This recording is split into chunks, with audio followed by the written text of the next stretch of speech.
What?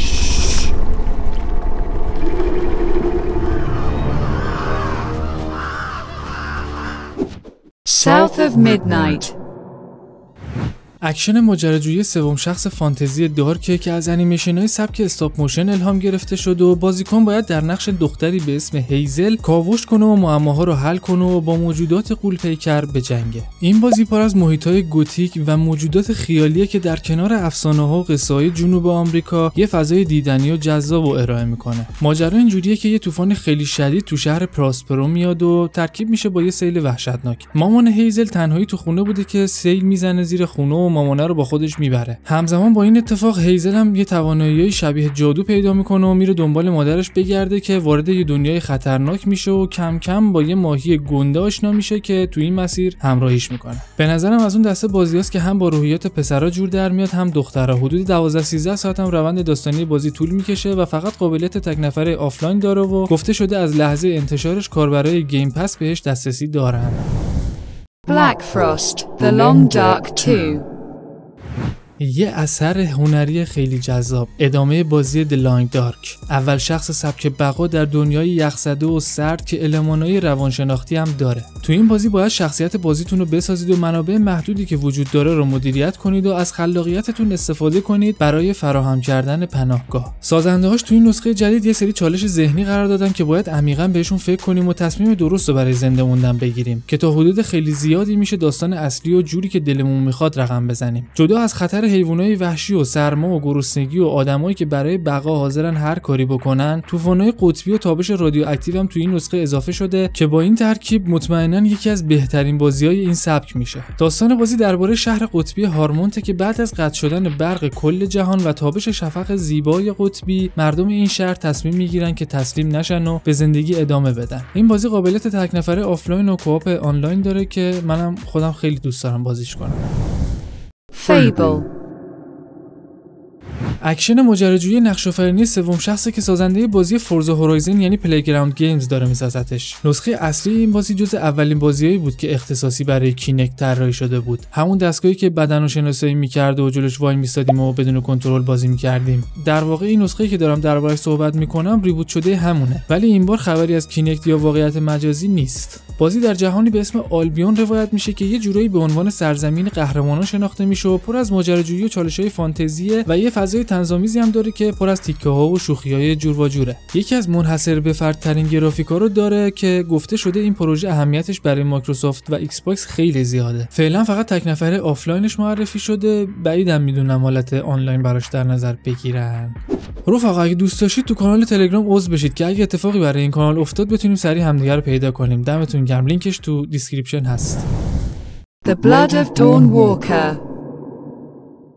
اکشن نقش‌آفرینی فانتزی دارکه که توسط استودیوی ریبل وولفز در حال ساخته شدن و بندای نامکو قراره منتشرش کنه که در اروپای 1347 میلادی روایت میشه. داستانش درباره یه پسر جوون به اسم کوئن که تبدیل به دامواکر شده، یعنی یه نفرین گریبانشو گرفته که تو طول روز آدم معمولیه ولی وقتی شب میشه تبدیل به خوناشام میشه. در واقع کوئن بین روز و شب گیر کرده و بازیکن باید تصمیم بگیره که میخواد یه انسان شریف باشه و خانواده کوئن رو طی 30 روز نجات بده یا اینکه قدرت‌های پلید رو بپذیره و با نفرینی که کوههای کارپات رو احاطه کرده همراه بشه. طاعون سیاه تو این منطقه شیوع پیدا کرده و سربازای حکومتی هر کسی که مبتلا بشه رو میکشن. خواهر کوئن هم طاعون گرفته، برای همین میرن سراغش که بکشنش، ولی لحظه آخر چند تا خوناشام میرسن و از دست سربازا نجاتش میدن که بعدش رئیس خوناشاما که اسمش برنسیسه میاد شفاش میده. بعد از اینکه مردم میفهمن که اینا شفا میدن مجبور میشن که از خوناشاما اطاعت کنن، ولی در ازای این شفا دادن اونا طلب مالیات میکنن که مالیاتشون هم خونه. یعنی مردم باید هر از گاهی یه مقدار خون بدن به خوناشاما که میل بفرمایند. مأموریت به صورت غیر خطی دنبال میشه که طبق تصمیم‌های بازیکن پایان بندی‌ها متفاوت میشن. جالبه که بدونید استودیوی ریبل وولفز و کارگردان دویچر 3 تأسیس کرده و یه استودیوی با تجربه و حرفه‌ای به حساب میان. فعلا تک نفره آفلاینش معرفی شده که بعید میدونم حالت دیگه‌ای بهش اضافه بکنن. Subnautica 2. اعماق اقیانوس‌ها رو بگردید، پایگاه و ابزار و وسایل نقلیه بسازید و از یه دنیای خیلی زیبا لذت ببرید و با موجودات جذاب این بازی همراه بشید. نسخه جدید این بازی توی سیاره متفاوت جریان داره که بازیکن با محیط‌ها و چالش‌های تازه‌ای روبرو می‌کنه. این ماجراجویی سبک بقا که زیر آب اتفاق میفته، زیست بوم‌ها و اکوسیستم‌های منحصر به فرد زیادی داره که لحظه به لحظه این بازی رو برامون دلنشین و لذت بخش‌تر می‌کنه. مثل اینکه داستان از این قراره که دنیا از تعادل خارج شده و چیزی سر جای خودش نیست و هدف اصلی بازیکن اینه که بفهمه چه اتفاقی برای این سیاره مرموز افتاده و وضعیت خودش تو این جهان خطرناک چیه. دو تا قابلیت جدید به نسبت نسخه قبلی داره. یکیش چند نفره بازی کردن تا سقف 4 نفره و اون یکی قابلیت تغییر ژنتیکه. یعنی بازیکن میتونه با تغییر دادن ژنتیکش توانایی‌های جدید به دست بیاره و برای بقا تو محیط‌های چالشی آماده بشه. بازی با آنریل انجین 5 ساخته میشه که قطعا خیلی خیره کننده‌تر از نسخه‌های قبلیش میشه. سابناتیکا 2 قابلیت تک نفره آفلاین هم داره. Crimson Desert. اکشن ماجراجویی نقش‌آفرینی فانتزی که در زمان قرون وسطا توی قاره خیالی به اسم پایول روایت میشه. شادو آف د کلاسس رو یادتونه؟ اون موجودات غول‌پیکری که باید اول راه بالا رفتن ازشون رو پیدا می‌کردیم تا بعدش بتونیم به این نقطه به خصوص از بدنشون ضربه بزنیم. این بازی هم یه جاهاییش رو از اون الهام گرفته، با این تفاوت که پر از مبارزات سریع و سلاح‌ها و مهارت‌های مختلف و چالش‌های خاصه. داستان بازی درباره رهبر یه گروه مزدور به اسم کلیف که توی شرایط بحرانی پر از جنگ و ویرانی باید گروه خودش رو رهبری کنه و با گذشته پر از درد و رنجش کنار بیاد. این بازی یکی از مورد انتظار ترینای 2025 که فعلا فقط قابلیت تک نفره آفلاینش معرفی شده. Elden Ring Night Train. اسپیناف ابربازی الدن رینگ، اکشن نقش‌آفرینی سولز لایک با المان‌های جزئی از سبک بقا. درست شنیدید، سبک بقا. در واقع یکی از اصلی ترین چالش‌های این بازی زنده موندن در کنار یه تیم 3 نفره است که باید چرخه‌های 3 روزه رو پشت سر بذارن و در آخر هر چرخه یه باس قدرتمند رو شکست بدن. البته اینجوری هم نیست که فقط قابلیت کوآپ 3 نفره داشته باشه، بلکه تنهایی هم میشه بازی کرد. ولی تمرکز و اساس بازی روی 3 نفره بازی کردنش. نکته جالبی که من خودم شخصا تو هیچ بازی ندیدم اینه که برخلاف اکثر بازی‌ها که نقشه کم کم گسترش پیدا می‌کنه، تو نایت ترین رفته رفته نقشه کوچیک‌تر میشه که همین موضوع باعث میشه سرعت واکنش‌های بازیکن بیشتر بشه و مجبور میشیم تصمیم‌های استراتژیک بگیریم که این روند چالش‌های متنوع و جدیدی به نسبت نسخه قبلی ایجاد میکنه. دنیای بازی و ظاهرش تفاوت چندانی با نسخه قبلی نداره. شاهد یه فضاسازی دارک و حماسییم که اولین تست شبکه بازی هم کمتر از 25 روز دیگه در فوریه 2025 برگزار میشه. امیدوارم خیلی زیاد روی بهینه‌سازی بازی کار بشه.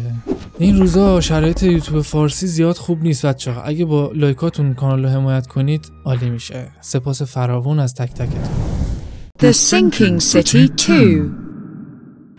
استودیوی فراگورس که سری بازی‌های شرلوک هولمز رو میسازه داره این بازی رو توسعه میده که یکی از استودیوهای مورد علاقه منه. بازی به صورت اکشن ترسناک و شبه بقای معمایی در دنیای نیمه جهانباز روایت میشه. تفاوت نیمه جهانباز با جهانباز اینه که بعضی از بخش‌های نقشه تو زمانهای خاص یا برای یه مأموریت منحصر به فرد باز میشن. تفاوت دیگه این سبک توی مرحله بودن بازیه. با این تفاوت که میشه بین مراحل جابجا شد و گاهی تو بعضی بازی‌ها شما میتونید انتخاب کنید که کدوم مرحله رو زودتر یا دیرتر بازی کنید. برای اینکه درک بهتری از نیمه جهانباز داشته باشید بهتره یه نگاهی به بازی فاینال فانتزی 7 یا دیسانرد 2 یا شرلوک هولمز د دیویلز داتر بندازید. اما بریم سراغ د سینکینگ سیتی. نسخه اولش خیلی سنگین نقد شد و عمده این نقدها مربوط به مسائل فنی و گرافیکی بود، ولی از نظر داستانی و روایت بازی خیلی هم تحسین شد. حالا طبق تجربه و چند تا بازی آخر فراگورس مثل چپتر 1 و اویکنت میشه گفت د سینکینگ سیتی 2 دیگه اون مشکلات نسخه اول رو نخواهد داشت. این بازی از رمان‌های ترسناک هاوارد فیلیپس لافکرافت الهام گرفته شده که ترکیب شده با کاوش و مبارزه و تحقیق و 1920 شهر خیالی آرخامو روایت میکنه. داستان بازی مستقل از نسخه قبلیه و مربوط به فرقه ها و موجودات جهش یافته و خدایان غیر قابل درکه. فعلا فقط تک نفره آفلاینش معرفی شده که بعید میدونم کوآپ یا آنلاین براش در نظر بگیرن. State of Decay 3. اکشن ماجراجویی زامبی محور سبک بقا که تجربه‌ای واقع‌گرایانه از آخرالزمان زامبی رو ارائه میکنه. نسخه‌های قبلی این بازی نسبتاً بازی موفقی بودن، برای همین انتظارها از نسخه سوم خیلی بالا رفته که آندد لبز استودیو سازنده این بازی با تریلری که ازش منتشر کرد نشون داد قراره یکی از بهترین بازی‌های این سبک رو تجربه کنیم. دنیای بازی به مراتب بزرگتر و متنوع‌تر از نسخه‌های قبلیشه و تو محیط‌های جنگلی و شهری و برفی چالش‌های جذابی رو برامون داره. روند بازی بر مبنای مدیریت منابع و ساخت سلاح و پایگاه و مبارزه با زامبیاست. داستان درباره تلاش چندین شخصیت بازمانده است که تو آخرالزمان می‌جنگن برای زنده موندن. تصمیم‌های بازیکن هم تاثیر مستقیم روی داستان بازی داره. این بازی قابلیت تک نفره آفلاین کوآپ آنلاین داره که قرار بوده تو 2025 منتشر بشه، ولی مثل اینکه شایعه شده که ممکنه به 3 ماه اول 2026 موکول بشه. Ghost of Yotei. اکشن ماجراجویی که در سال 1603 میلادی تو هوکایدو ژاپن و نزدیک کوه یوتی روایت میشه با جرئت گفت قوی ترین بازی شمشیرزنی سامورایی تاریخ نسخه قبلی این بازیه که قطعا نسخه جدیدش هم به مراتب بهتر و کاملتر میشه. ساکر پانچ سازنده این بازی خالق جهانی خیره کننده است که توش زیبایی‌های ژاپن رو نمایش میده و حال و هوای دلانگیزی ایجاد میکنه. یه جوری موسیقی و فضاسازی این بازیکن رو محو خودش میکنه که آدم اصلا راضی نمیشه از بازی خارج بشه. حالا تصورشو بکنید که همه اینا همراه میشه با یه داستان غنی و خفن و گیم پلی که هر لحظه عمیق‌تر میشه. خیلی اطلاعات زیادی از این بازی وجود نداره. قابلیت تک نفره آفلاین و چند نفره آنلاین داره که یکی از مهمترین پروژه‌های سونی هم به حساب میاد. من سعیدم، اگه دوست دارید بازم از این ویدیوها براتون بسازم، سابسکرایب یادتون نره.